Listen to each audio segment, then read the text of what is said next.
Hey guys, you're watching Joshua TV, and today we are with Jamie Redwood. She's going to help us learn about financial planning, including insurance and retirement plans for entrepreneurs and for everybody. I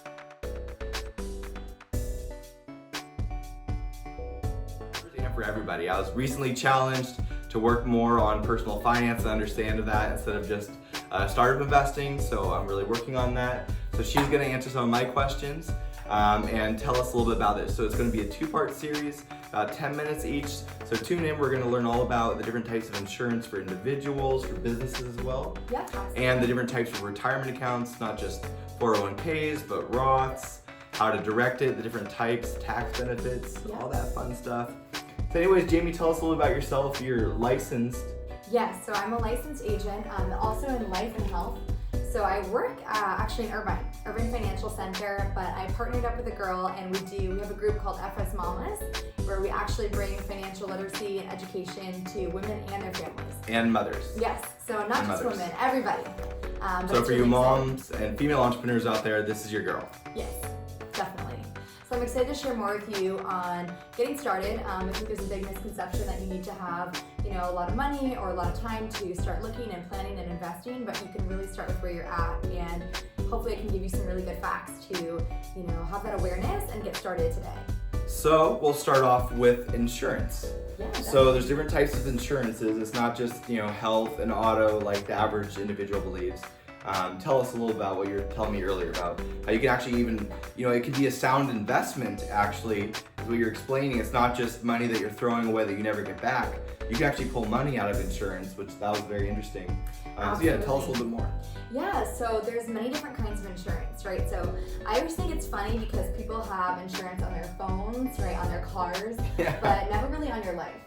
Right, so it's really important to plan for yourself. And to start young with that. Exactly. Because, we all think we're going to live forever and, we don't need life insurance till we have, family and things are going on. But I guess it's important to start early, and there's living benefits you were explaining. Yes, absolutely. So there's a few different kinds of insurance.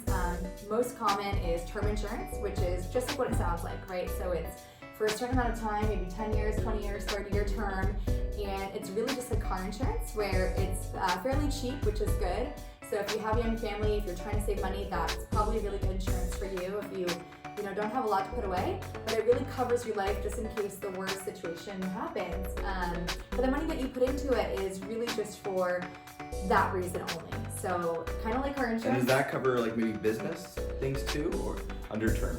Under term, so term is something that you can actually get through your job, but if you're an entrepreneur, like myself, I work for myself, 1099, so I can supply that for people, for individuals, but it really just covers a certain amount of money, a face amount, maybe it's $100,000, $200,000, $300,000, and that will just cover your life. What's the biggest policy?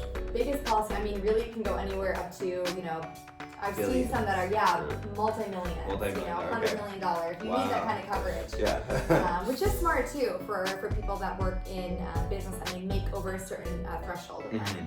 But there's different kinds. So there's also whole life insurance, which is just like what it sounds like as well. So it's for the duration of your life, but it's a fixed premium. So a fixed amount that you would pay or fund for yourself, I should say, and it covers your life.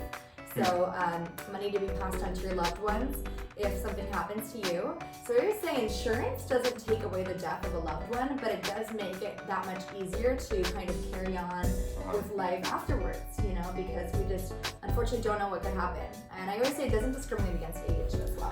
One thing that I think was really interesting is, typically you think of like retirement accounts, and that's where, in your Roth IRA, your 401k, if you need to, you can pull money out, whether to invest or for family reasons, a home.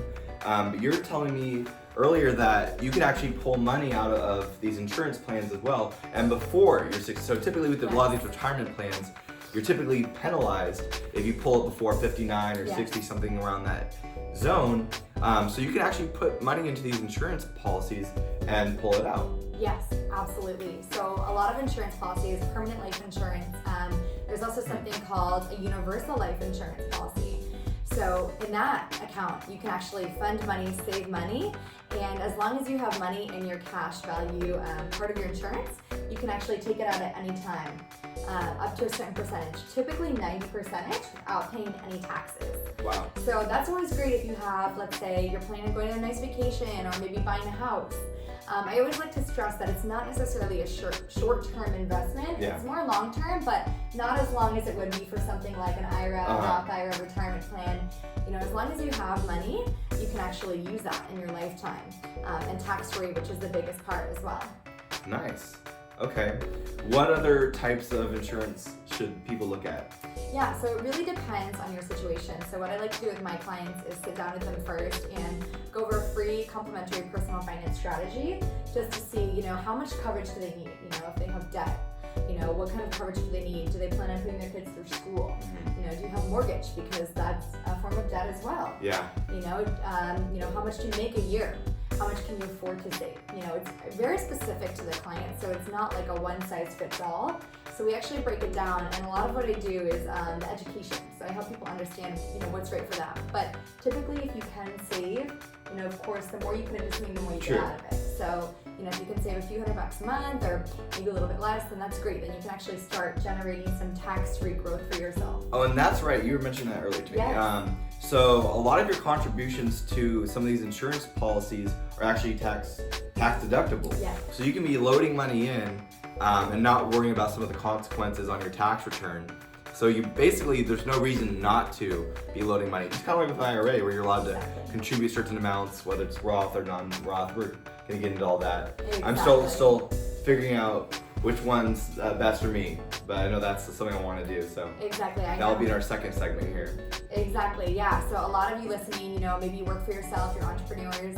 So really it's up to you to make sure that you get the biggest chunk of money back, right? Tax advantages as well, right? Because we all make a lot, but we all spend a lot too. True. So it's important to have that plan. It's kind of like, I always compare it to driving somewhere. If you don't have a roadmap for where you're going, yeah, you could probably still get there, but it's going to take a lot longer. Very true. Retirement is the longest vacation of our life. So you got to plan for that, and the younger the better. And you actually have that tax-free growth to use in your lifetime. But another part of insurance is long-term care. So long-term care, I don't know if you know what that means, but it's typically if you can't perform 2 of 6 daily functions, right? Like if you can't dress yourself, bathe yourself, it's not a It's really sad too. I know a lot of entrepreneurs that have totally made it, and then at the end of the day they have the beautiful family, the home, all this, and then they're just dementia, this, that, and they can't do anything, and their families actually really do need to tap into some of those resources. Exactly. Insurance is important. Absolutely. Especially if you love your family. Absolutely. If you love your family, if you have a family, or even if you're single, because if you live by yourself, then you might not have someone there to help you out if the worst happens, or if you need that kind of help. So it's better to take care of yourself before you need it too, because that way when you're healthy, you're young, you're healthy, it's probably going to be the cheapest for insurance as well to start planning. So some of you guys are going to say, okay, but insurance is expensive. So how easily and affordably can some of these people out there get into some of these plans realistically? Absolutely. I always break it down to saving $5 or $10 a day. I think everybody can save $5 a day. That's one coffee a day that you're cutting out, maybe one vice that you have, one less drink when you go out. It all depends on how important it is to you to start planning for your future. So starting around $150, $300 a month or so. Obviously that's on a small scale, guys, but it's as low as that. So literally cutting out your Starbucks, get a Keurig. Yeah, seriously. There's things we can all do to cut back. If your future is really important to you and you actually want to put something away, it's important to start now so that you don't wake up one day and you're getting ready to retire and you don't have anything put together for yourself. Because we all know as entrepreneurs, it's up to us to start saving. It's up to you guys. Yeah. All right, well, thank you guys for watching. That was part 1 of 2 of our financial planning for entrepreneurs, females, and kind of everybody out there, just to kind of figure out your personal situation. And they also do, kind of help you pick out stocks to invest in within your IRAs and your insurance plans. So anyways, tune in to part 2, guys. Bye.